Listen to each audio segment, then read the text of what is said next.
Chapter 6, The Companionship of Yadol. GLN 6:1. Concerning our father, Herminator, these things were written in the scroll of Pacaming, scribe of the Firehawks.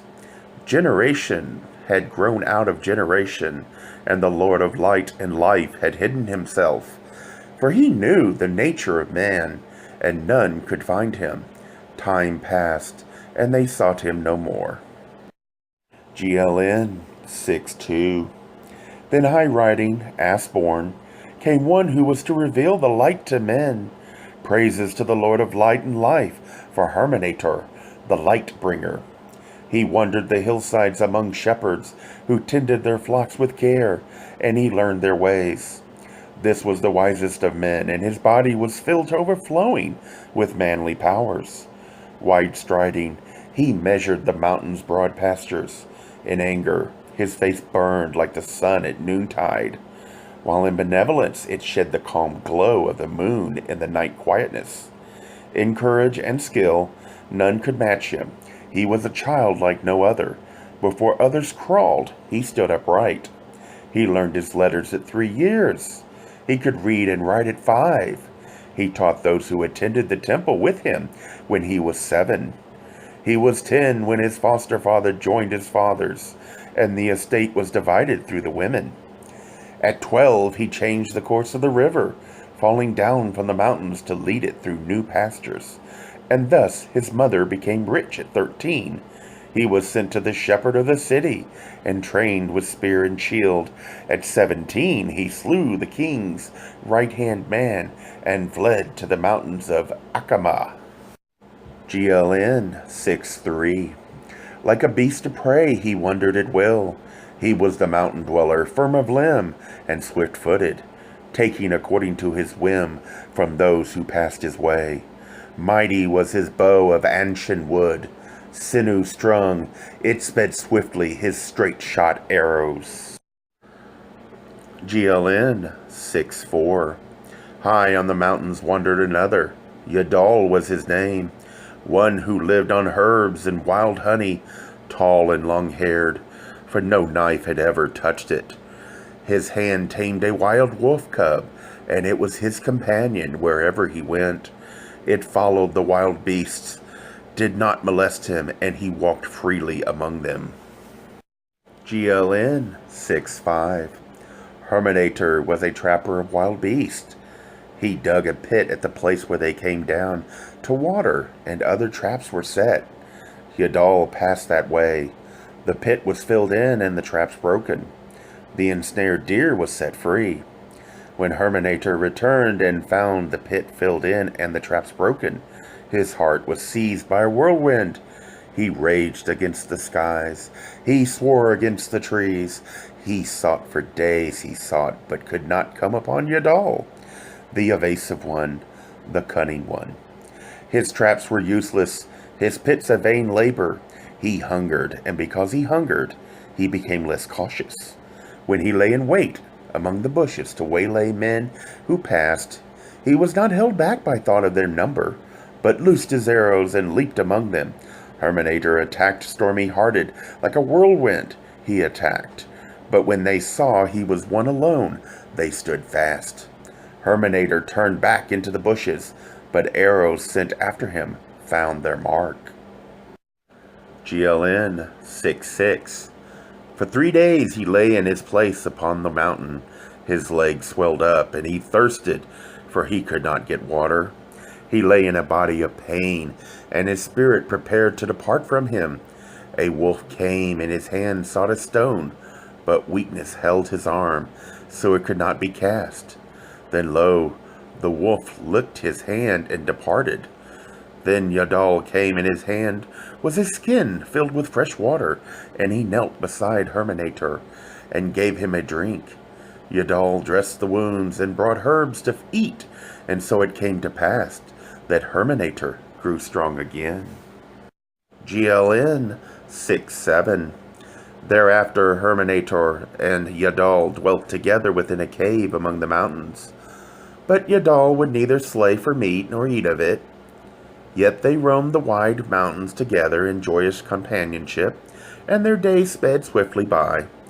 But Herminator longed for other things, and therefore was tempted to attack men who passed, for he desired fine meats and garments and ornaments for his body. GLN 6:8. These things were brought to the ears of the king, and those about the king said, "Let us take men up into the mountain, and slay this wild hill wanderer, this manslayer and robber." But the king bade them hold their hands, for he desired to see the man for himself. He wanted him taken alive, and he said, "Should any man slay him, that man is mine." The king therefore took counsel of the wise men, saying, "How shall we take this man, if man he be, and not a spirit of the mountains? I would look upon him with my own eyes, for I know of none such as he. One such there once was, but he is no more." Then one among the wise men said, "This man of the mountains, if man he be, will follow the ways of men. Therefore let us procure a harlot from the temple, a woman of pleasure, and let her go and take him, and snare the hunter in the well-baited trap." The king said, "This is no new thing, and perchance it can bring the wild man of the mountains down to me in chains of silk, even into the city. Therefore go and put your words into deeds." Then a man was sent to the temple, and he brought back Haserta, a woman of pleasure, in exchange for gold, and she was taken to the hunters, who knew the ways of the mountains. GLN 6:9. They set off journeying for some days, the hunters, the harlot, and those with her, until they came to a place where there was a waterhole, close by the way of Alamki. They passed beyond the waterhole to the spring above, sending men into the surrounding forest. The day came when one returned, saying, "The wild man comes." Then the chief of the hunters said to the woman, "O woman, bare your breast and sit beside the waters. Use the wiles of your calling. Have no shame, but welcome him boldly. When he comes up close, reveal your secrets. Drawing him to you, teach him the arts of the harlot that ensnares man." GLN 6:10. The woman was not loath to take him, responding well to the task, sitting by the waters, singing. However, Herminator circled wearily about the place, but discovered nothing, and no harm came to him. He drew closer, and when he did, the harlot revealed her secret charms, and was well pleased by the eagerness he displayed. She instructed him in the harlot's art, and they dallied there for several days. But the hunters did not come to take him, for they found no way to come upon him furtively. Then, after 7 days, Herminator departed, passing up the incline of the mountainside, without looking back. The harlot was afraid, because the hunters murmured against her, but it was not her fault. And the chief of hunters said, "Wait and see, let us bide a while yet." GLN 6:11. Herminator returned to the place where the wild deer grazed, but Yadol was not there, and when he crossed the wind of the deer, they fled away. GLN 6:12. He went to the cave where they shared their rest, but Yadol was not there. The wolf alone lay close by, and Herminator called out to it, but the wolf stayed afar off. It would not come near, because Herminator was not purified from contact with the harlot. GLN 6:13. For a day and a night, Herminator stalked the mountainside, wide striding along its paths, but he did not find Yadol. Therefore, he returned to the place where he had left the woman. She greeted him warmly, making him welcome with cooked meats, rejoicing in her heart. They remained there for 3 days, and she tamed him to the need for a woman. Then the day came when she said, "You are wise, you are strong even as a bull. Why run wild upon the mountainside with one who deserts you at will? Come with me unto the king, For he has heard tales of your might, and would close his eyes to your deeds. He will give you a house in gold, and I, Haserta, will become your servant. The temple of love will be opened for you, and I will show you the delights within. Come and dwell under the shadow of the king, for he is mighty. He is the wild bull, which roars over men. GLN 614. Herminator thought and said, No, I will not go before the king, for he does no good in my sight. Do not the people murmur against him, saying, Woe for these days! The hand of the king rests heavily upon us. His pride knows no bounds, and no maiden is left virgin for her husband. Neither the daughter of a man of blood, nor the wife of a prince walks freely in the city. Are not all its doors shut like the doors of prisons? GLN 615. The woman thought a while, then said, Who tells these things of the king? Are their words established? He is the great king, a mountain licked by 10,000 tongues. The king whose whisper fills the judgment hall, whose voice echoes 1,000 leagues away. He is the glorious king, a man perfect in strength and proportion. His body is one to delight the eyes of any woman. None other has his wisdom and knowledge. Therefore, men talk against him. For it is the nature of men to be jealous of those who so much excel. GLN 616. Let us go. Let the king see you face to face and rejoice, for you are alike. Oh, come with me to where each day brings new delights, where the young women are gaily robed and the young men wonderful to look upon. Come to where breezes are filled with sweet smells, where beds are soft and rooms perfumed. Come to the place where life is enjoyed. Come serve the king as you are now. So was he in his youth. But youth departs, albeit slowly. He is the never-resting one, the son of the Lady of Battles.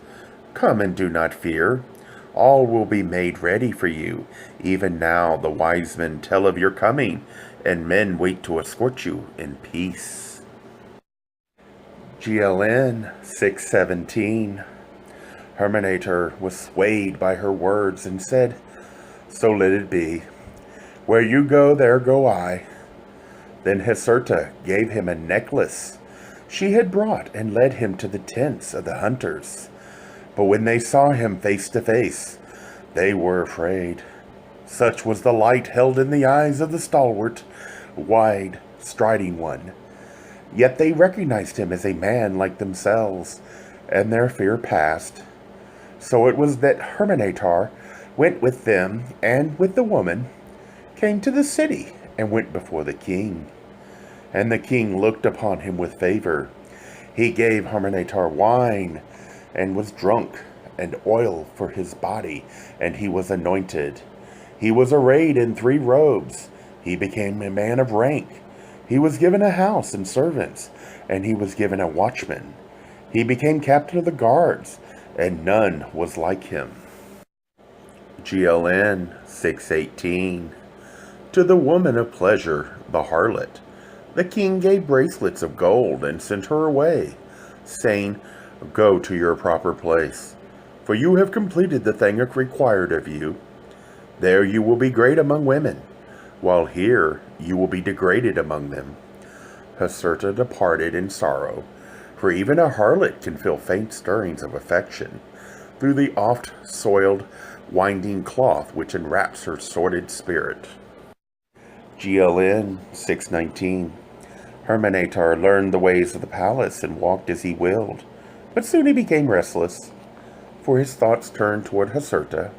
He missed her ways, yet many women cast their glances toward him, but behind these was the threat of the sword. He was not a man of smooth and subtle ways, being unskilled in the deceit which flourishes under the shadow of kings. Though favored by the king and safe under his mantle, he was a man alone in the palace and courtyards. He set out to find Haserta, seeking her at the temple of pleasure, within the temple gate, where she had served as a harlot.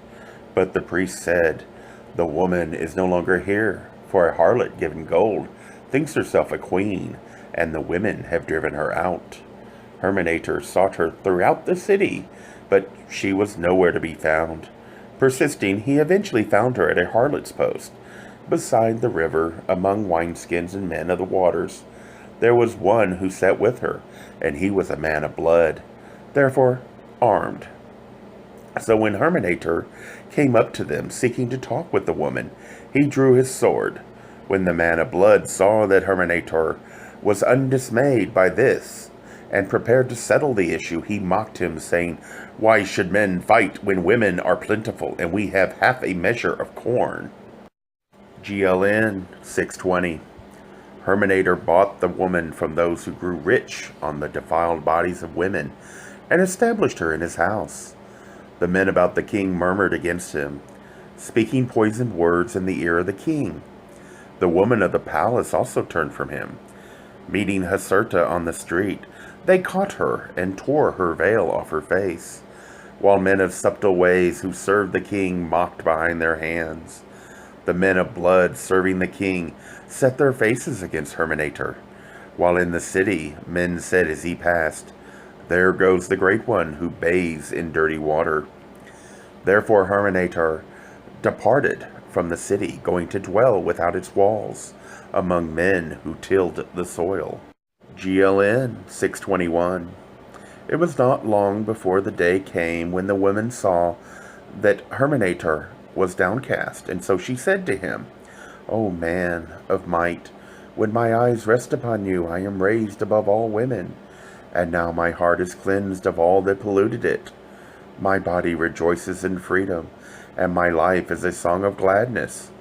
Yet I am saddened because my heart tells me you are sorrowful and not at ease within yourself, that half your heart remains in the mountains. Therefore, hear what I say. Go there once more while I remain here to await your return. Perhaps this time you will find Yadol."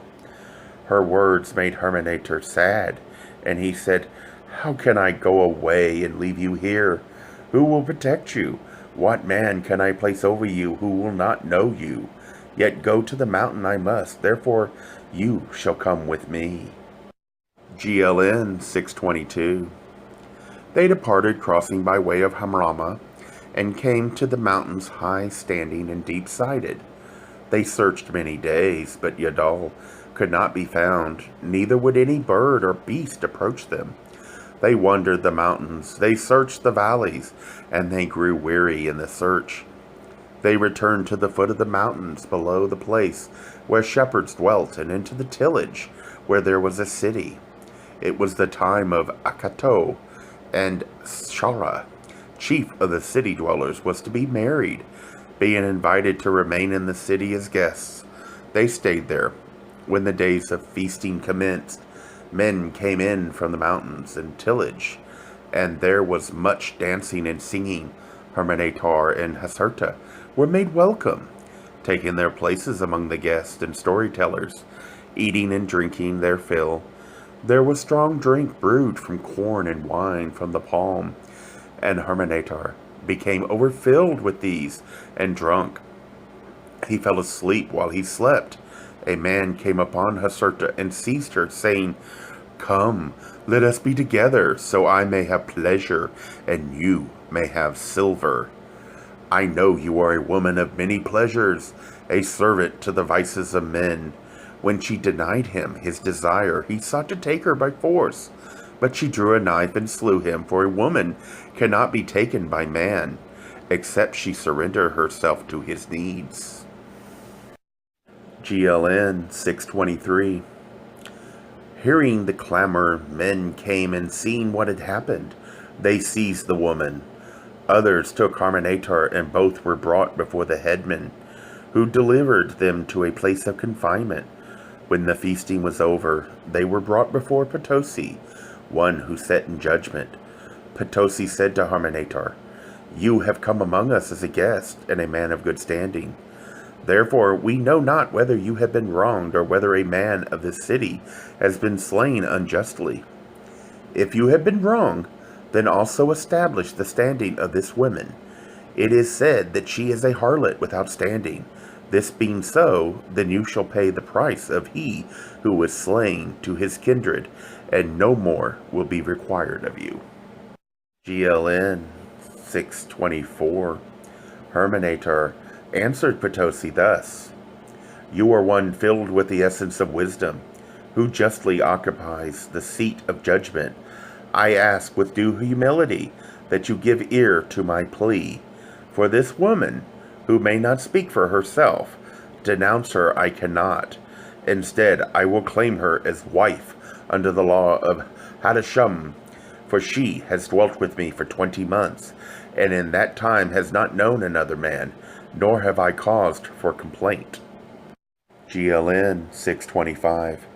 Hearing this, and because Herminator made claim to the law of Antechamber, Potosi sent for Enleric, priest of the great temple, that he should say whether or not Hercerta stood before him as the wife of Herminator.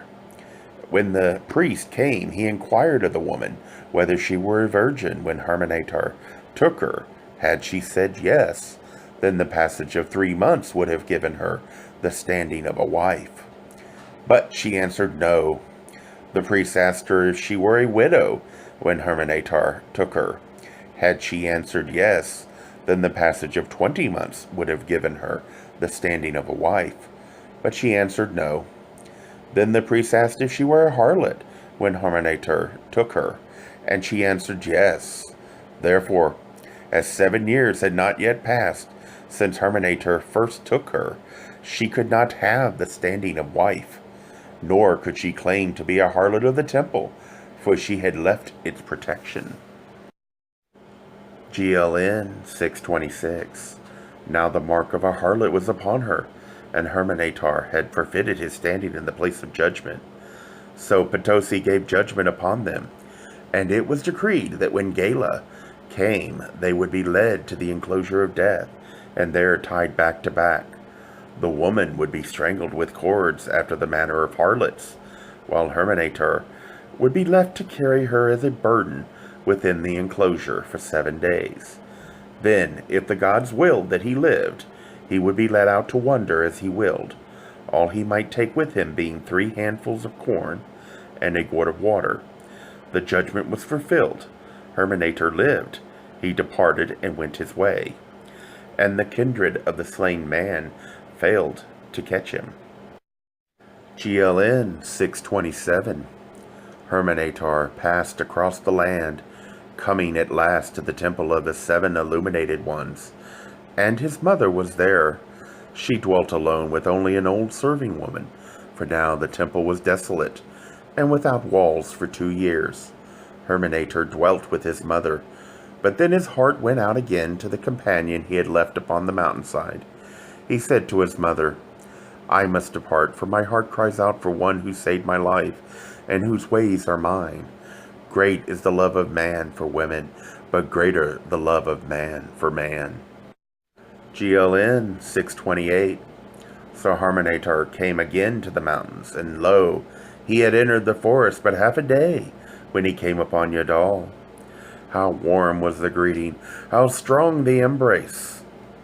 Herminator said, Long have I sought you, and found you not.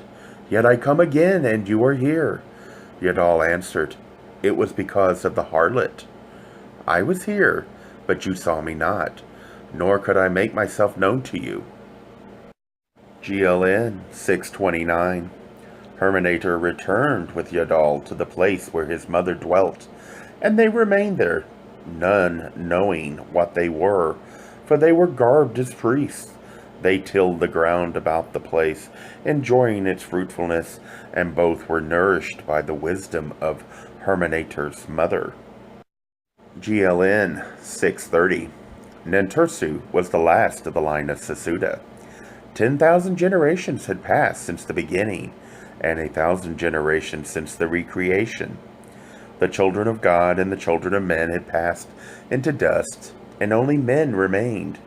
100 generations had passed since the overwhelming deluge, and 10 generations since the destroyer last appeared. Once man lived for less than 20 years. Now his years were 70.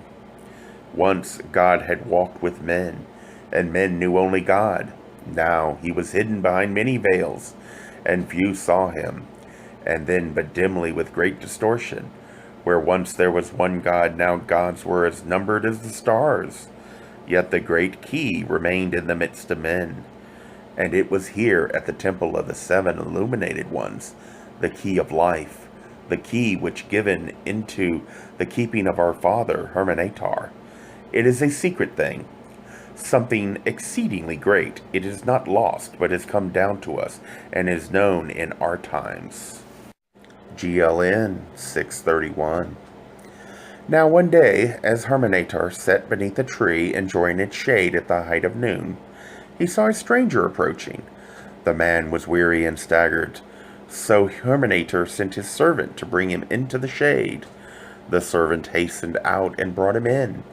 He was given refreshment, and his feet washed, and when this had been done, Herminator asked him where he was bound, and the stranger replied, I go to Tegel, for in that place there is a mighty man and a just one, who will give ear to my plea. For untoward things are happening in the great city, things which should not be. The people cry out in the place of assembly, but they cry to the wind. Gilnamur has seized the heart of the king, and now rules. In 12 days I am pledged to marry, but there is no lightness of a bridegroom in my heart, for the king elects to be first with the bride. This is the custom come down to us from the gods of old, but my heart is wrung like a grape. I cannot find it within me to give her into his keeping on the wedding night. Therefore I go to find one who can challenge him at the door of the bridal chamber, as the custom permits. For this is no low-born woman, but this is a thing none has heard of, as having been done before in our times. For men fear the gods.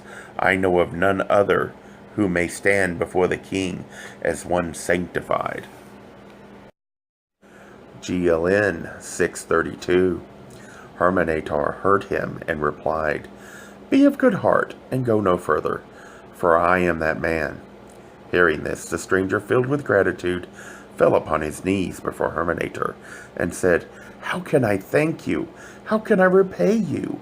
What can I give? But Herminator answered, When a man does what has to be done, then payment and reward sully the deed. Then he called Yadol and said, Prepare, for we go into the city of the king. And because he was sanctified, Herminator claimed the protection of Arakir. Then they offered prayers in the antechamber between heaven and earth. GLN 633. They dwelt with the brother of the bridegroom until the day of the wedding feast came, for the bridegroom was not of the city. When the feast was over, and before the guests departed, the bridal chamber was made ready with the bride within, and the young messenger of the temple went about making his call. Then the king came to the antechamber, passing by the husband, who was to wait without. But there, standing before the door, was Herminator, his right hand on the pillar, for none might otherwise challenge the king, and in his left hand were the reeds. GLN 634. Those who were gathered there, the men and the women, drew back, and men of the king's guard came forward, each claiming the right to enter the combat on behalf of the king, for one man could precede the king, but no more. Such was the custom. The choice of whom to fight from among those who came forward lay with Herminator, and because he chose the captain of the guard, a man skilled in war, the people were amazed. But Herminator knew the man's weakness. No more than 5 blows were struck, when Herminator, leaping to the left-hand side of the captain of the guard, drove up under his armpit, so that he fell to the ground and died.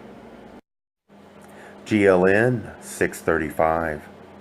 Then Herminator and the king girded themselves, and fought in the high courtyard, and it was a fight such as men had not seen before.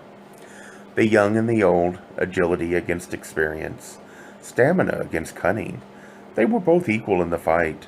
They slashed out at each other until their weapons broke and their shields split. They grappled, they stamped, they rolled in the dust. They lashed out at each other, and the combat went on until the water ran out. And still they both stood. Then they could not fight with weapons, but stood disarmed, and this time neither might cause the death of the other.